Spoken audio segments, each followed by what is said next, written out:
मला काही क्वेश्चन्स येतात बरेच वेळेस. तुम्ही काय करताय, तुम्हाला पटापट कळत का नाही, हे तुमचे क्वेश्चन्स असतात.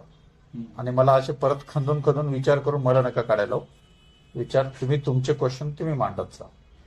कारण काय होतं, तुम्ही बरेचसे काम केलं तर तुमचं एक डिप्रेशन येऊन जातं की यार मला कळतच नाही, यार बरेच वेळेस मला पटापट का नाही कळत. येतं ते नाही येत. येतं कारण तुम्हाला काय माझ्याकडून अपेक्षित आहे मला माहिती नाही ना, त्यामुळे मी काय उत्तर देऊ हे गोंधळामध्ये हा, आहे. बरोबर. हो म्हणजे माझ्याशी म्हणूनच नाही, तुम्हाला बऱ्याच गोष्टींमध्ये जेव्हा तुमच्या लहानपणापासून एक सवय असेल की मला पटापट कळत नाही, एखादी गोष्ट शिकलो तर लगेच डोक्यात येत नाही, लई वेळ लागतो. तर ह्या वेळ का द्यावा लागतो, तुम्हाला एक छोट्याशा कहाणीतून ऐकवतो, चालेल? राजा विक्रमादित्य के बारे में सुना था? पता है? नहीं. विक्रमादित्य नाव ऐकलेलं आहे. माझं त्याचं स्टोरी तुम्ही विक्रम वेताळ हा वेताळ माहिती. माहिती आहे का? असं विक्रम माहिती नाही. हा ते त्यावेळेस विक्रमादित्यचं नाव खूप मोठं होतं, कारण बापाकडून राज्य घेतलं होतं आणि राज्य खूप खुशाल केलं होतं आणि प्रत्येक नागरिकासोबत संवाद खूप छान होते. त्यांची एक सिस्टम असायची, सकाळी सकाळी त्यांच्या इथं दरबार भरायचा, आठवड्यातून 2-3 दिवस दरबार असायचा. तर त्या दरबारामध्ये जे पण लोक राजाला भेटायला काही भेटवस्तू आणायचे, तर ते हे असे प्रथा होती.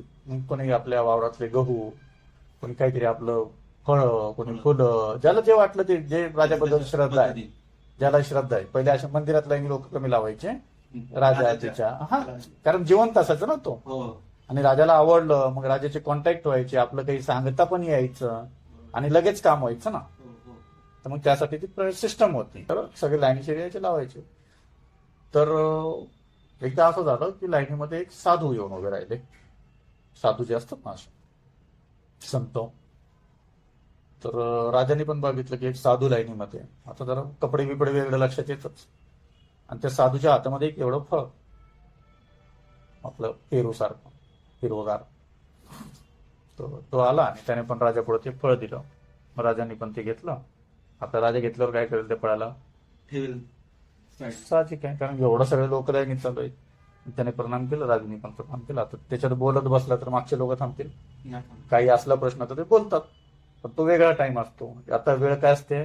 सगळ्यांचं भेट देणे, आदर करणे. आदर. हा, तुमची सन्मान करणे. काही कंप्लीट वगैरे असलं तर तुम्ही बाहेर दरबारला सांगा, ते आगला डिपार्टमेंट असतात सगळ्यांचे. साधू निघून गेले. मग राजा परत बसले दरबारात. दुसऱ्या दिवशी परत लाईनीत साधू.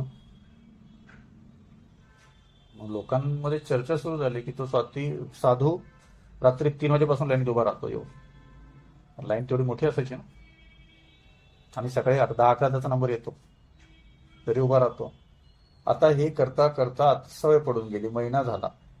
साधू येऊन त्याला तेवढं फळ द्यायचं, राजा पण घ्यायचा, ठेवून द्यायचा बाजूला. सर हे करत करत करत 1 महिना झाला. आणि साधू दरवेळेस काय देऊ राहिला? फळ देणार. फळ द्यायला. आणि राजा पण काय करतो दरवेळेस? देऊन ठेवतो साईड. सर करता करता 1 वर्ष झाला, 2 वर्ष झाले, 5 वर्ष झाले, 10 वर्ष झाले. पेशन्स कितने हैं?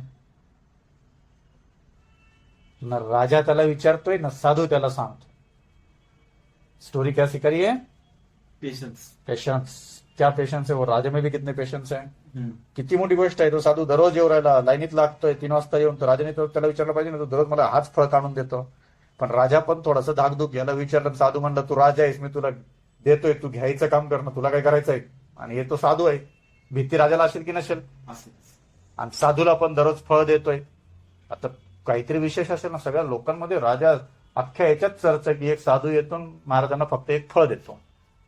आणि तो पण कोणता फळ आहे? जंगली फळ आहे, खाता पण येत नाही त्याला, पण तो देतो. राजा हमेशा घेतो. करता करता 10 वर्ष झाले. मग तुमच्यासारखा माझ्यासारखा एक कोणतरी माणूस होता. त्याने एका दिवशी राजाला एक माकड आणून दिला. म्हणे हा माकड, याची प्रजाती लई चांगली, याला मी लई ट्रेन केलं राजा, आणि हा जो माकड आहे हा हुबेहूब तुमची नकल करणार. राजा म्हणला असं पण होऊ शकतं. आणि हा, मग राजाने त्या माकडासोबत खेळलं तर तो राजासारखीच नकल करायचा माकड. आता राजाचं मन त्या माकडाला मध्येच लागलं ना साहेब. जिथं जिथं राजा जायचं माकड तिथंच, दरबारात पण माकड सोबतच. मग राजा जसं कोणती भेटवस्तू घ्यायचं तर माकड पण तिथं असा बसायचा राजासारखा. मग राजाने असे पाय पडले, असे हात जोडले की माकड पण. त्यामुळे तो माकड राजाचा फेमस झाला.